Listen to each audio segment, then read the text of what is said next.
Hi guys, this is Julie. Let's make some pastry cups because pastry is always fun. So I thought I wanted to do a sweet one and a savory one because sometimes you want sweets and sometimes you want salty stuff when you wake up. So we're doing a cherry pie filling one with cream cheese and we're doing an egg and cheese with cream cheese.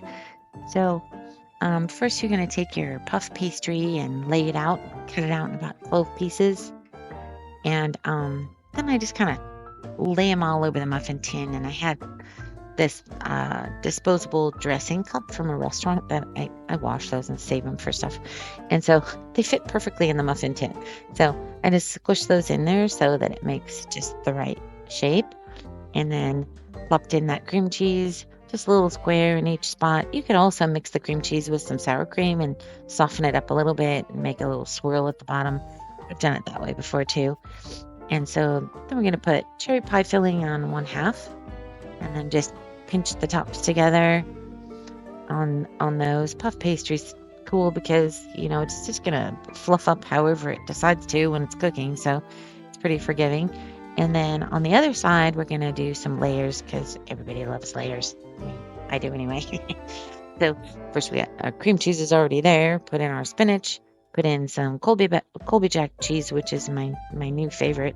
I really only started eating that like this year, and I'm like 57. So I can't believe I went through life so long without Colby Jack cheese. But so then I pre-crack the eggs so that I don't get any shells in there, and 1 egg per, and then salt, pepper.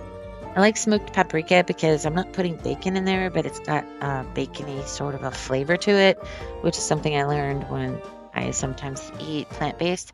And so it's a fun spice for when you want a bacon taste, but you don't really want bacon.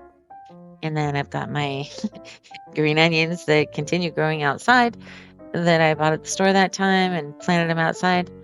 And then we're going to stick some more cheese on top because obviously you want a lot of cheese. You want nice, cheesy eggs. So we've got all the cheese on there. And then these are a little bit taller than the cherry ones. So we're just going to kind of pinch the sides together and make them into a cup instead of closing off the top, which gives, then you get that nice melty look on top too. And then brush some, this is just 1 egg and a little splash of milk.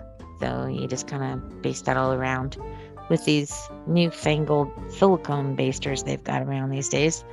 We used to use the ones with the bristles and bristle brushes, which worked better, I think. They would retain the egg better, but also they would lose bristles. So you'd be eating and every now and then you get a bristle from the brush in your food, and that's...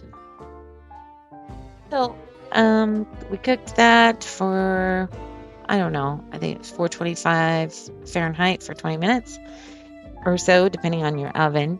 And you've got a sweet and a savory.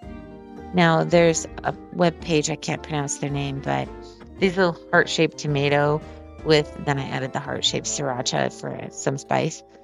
I got that idea from somebody else's page. I'll link their page in the description below so that you can check out their cooking page too. It's really relaxing. They have a lot of cool recipes too. I think they're in Germany. So then put a little whipped cream on top of the cherry ones, of course, because everything's better with whipped cream. So I hope you try it. Thanks for watching.